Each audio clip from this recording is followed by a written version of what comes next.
who do you really compete with? It sounds like a simple question, but for marketers, getting the answer wrong can be a multi-million-dollar mistake. Today, we're going to crack open one of the most important marketing books out there, How Brands Grow, to uncover a scientific law that basically flips everything you thought you knew on its head. Okay, so let's just dive right in. I want you to imagine this scenario landing on your desk. Your biggest rival is twice your size, and the data is practically screaming that your customers, well, they're not very loyal. The pressure is on. What's your first move? Your gut reaction is probably to launch some big campaign to fix your so-called loyalty problem. But what if that's the completely wrong thing to do? Let's make this real. We're going to use a classic case study from the US toothpaste market. You've got two giants, Crest, sitting pretty with a 32% market share, and then you've got Colgate with exactly half of that at 16%. Now, on the surface, okay, Colgate's just the smaller brand. But once you start digging into the customer data, the picture gets a lot more worrying. Now have a look at this. This is where it gets really interesting. It's how each brand's sales are actually built. For Crest, sales are split pretty evenly between loyal customers and what we call switchers, people who buy other brands too. But then look at Colgate. Whoa, a massive 72% of its sales are coming from these less loyal switchers. It really looks like Colgate's entire sales base is fundamentally unhealthy. And it gets worse. It's not just about what people are buying. When you actually ask those switchers, hey, is this your preferred brand? Crest still comes out way on top. So even the people who occasionally buy Colgate are less likely to say they actually prefer it. The alarm bells are definitely ringing now. So the marketing team gets together, they look at all this data, and the conclusions seem just obvious, right? Colgate must be attracting the wrong kind of customer. It has a major loyalty crisis. Its buyers just aren't as committed as Crest's. It seems like a textbook case of a weak brand. And, well, this diagnosis leads to a very standard action plan.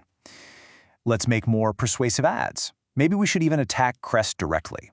We'll pump more money into media to change people's minds. And here's the big one. Let's find our few loyal customers, figure out what makes them tick, and go find more people just like them. It all sounds perfectly logical, doesn't it? But what if this entire line of thinking, from that first alarming piece of data to the strategy you just came up with, is based on a complete misunderstanding of how people actually buy things? What if Colgate doesn't have a loyalty problem at all?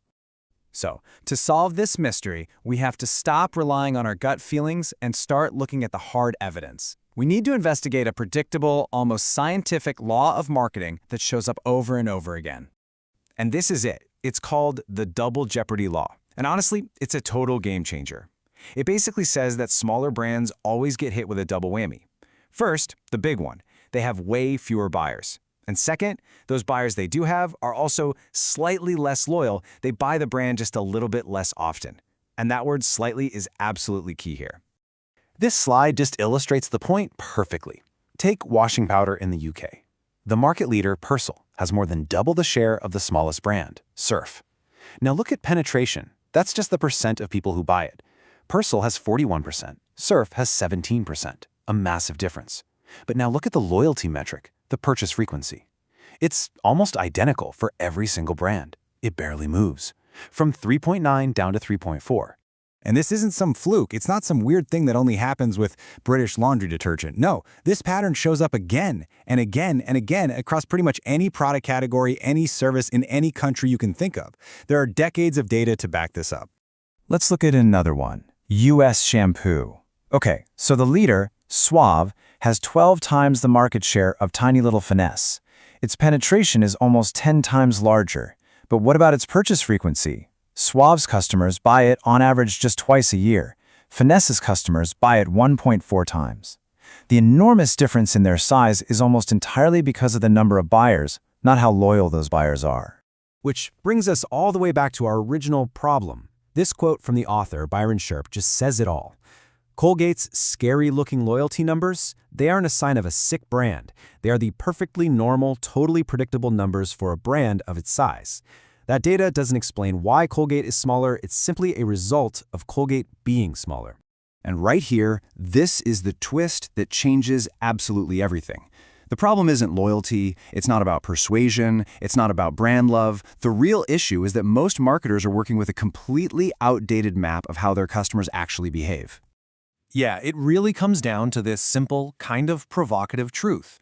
You don't own your customers. The whole idea of having this dedicated tribe that only ever buys your brand, it's pretty much a myth. This brings us to a totally new way of seeing the world. We used to believe in brand loyals, but the evidence shows most people are actually loyal switchers. They aren't deeply committed buyers. They're what the book calls uncaring cognitive misers. It's just a fancy way of saying people don't think that hard about most of what they buy. They just buy from a small, familiar set of brands they're okay with. They're polygamously loyal, if you will. And they don't develop some deep attitude and then buy. They buy out of habit, and a mild preference just follows their behavior. So if most of your customers are also buying from your competitors, what does that mean? It means your competition isn't some tiny, well-defined little niche. It's everyone. A Coke buyer also buys Pepsi. A Colgate buyer also buys Crest. It turns out brands share customers in a way that's directly proportional to their market share. The fight isn't for some kind of unwavering, lifelong loyalty. It's for a bigger share of their occasional purchases. Okay, so if we accept this new understanding, that old action plan is completely useless. We need a new verdict, a whole new playbook for how brands actually grow in the real world. All of this data, all of these scientific laws, they all point to one thing. There is one primary driver of growth. And, spoiler alert, it is not about making your current customers buy more often. It's all about penetration, pure and simple. Growth comes from reaching more people and making it easier for them to buy you, even if that's just once or twice a year. The goal is to get more buyers, and to accept that most of them are going to be light, infrequent customers who also buy stuff from your competitors. And that's okay. This changes everything. Instead of that old idea of niche target marketing, you need what's called sophisticated mass marketing. Instead of agonizing over being different, you just need to be distinctive. Easy to recognize, easy to remember. The job of advertising isn't to persuade people you're better, it's to refresh and build memory structures, those little connections in a customer's brain so that your brand just comes to mind easily when it's time to buy. You're not trying to reach some small group of brand loyals, you are trying to reach all category buyers. So the ultimate goal completely shifts. You're not trying to build a small, walled-off garden of superfans. You're trying to be as easy to buy as possible, that's physical availability, and as easy to think of as possible, that's mental availability, for literally everyone who ever buys in your category. So I'll leave you with this final thought. When you're focusing so narrowly on a specific type of customer, or on trying to be radically different from everyone else, are you really building a powerful niche for your brand? Or are you just building a cage that's limiting how much it can ever possibly grow?